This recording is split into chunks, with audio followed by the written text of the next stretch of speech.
Hello, I'm Professor Code. This is the Forex Supermodel Racing Review for Monday the 4th of October 2021. First we're going to have a look at yesterday's results, Sunday the 3rd. So we had a filter one race at Uttoxeter National Hunt, 4 o'clock, number 4 Milkwood. And this came 4th at 11 to 8 favourite. We didn't do the full analysis because obviously the odds were too skinny for us. So we're out of that. And as I said, it came 4th at 11 to 8 favourite. We had an alternate which was at Kelso, again National Hunt 2:30. Number 4 Millerville. There was only 4 in the race. We decided it was not quite good enough, and in the end it was pretty good. It came second at 13 to 2. Which was and arguably it could have easily won if you look at the replay. So that was a solid selection, but we weren't quite happy with it, and so it seems. So there you go. We had a filter one, which is a structural advantage in Milkwood, but we took it no further and did the further filters because of the odds, and an alternate which was at Kelso, which ran pretty well and quite honestly was a good match for the winner, which came in at 7 to 4. So 13 to 2 was a good price. Anyway, we'll stop it there and we'll talk about today's racing. Right, we're back. We've written up today's racing, which is Monday the 4th of October. We've got no filter one races, nil there, so there's no structural advantages in any of the races today. We've got an alternate at Pontefract in the 139, which is the first race at Pontefract. It's number 8, Fil de la Lune.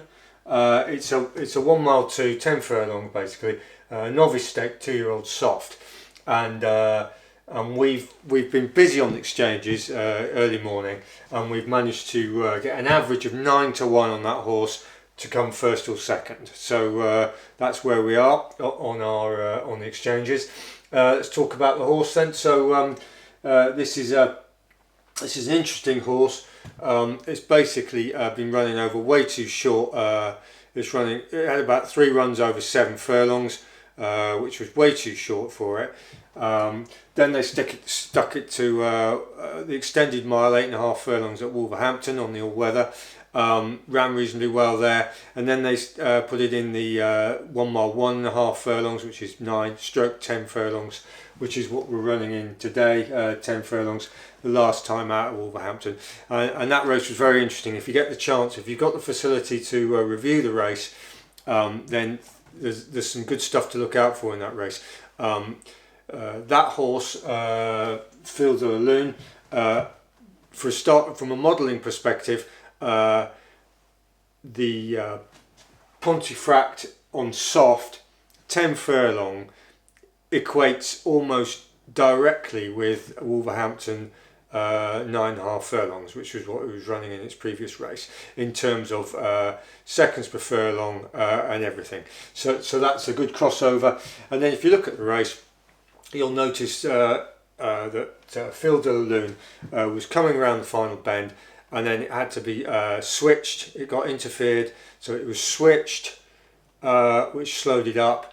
It then got rode back a bit. It then went again and had to be, it was interfered with again or blocked, and it was switched again. So it had two switches, and it still ran on strongly. Now this course at Pontefract is pretty much uphill for the last 6 furlongs. They're on a sort of a left-handed bend, and it's going to knock the stuffing out of all these other 2-year-olds in our theory. We can get about 25 to 1 for the win, but as they're offering such ludicrous odds for the first and second, we'll give it a margin of error, and we've gone for a little bit of a hedge there on whether it just gets seen off by something. We can't see it really having anything to contend with. That horse will just grind its way up the hill and should see them all off. But we'll see. Obviously, that's in the future. So that's where we are. We're on number 8, Fil de la Lune, basically to win or come second at an average price of 9 to 1. So let's see how that goes. Thanks for watching, and see you tomorrow for the results review and the racing review. Goodbye.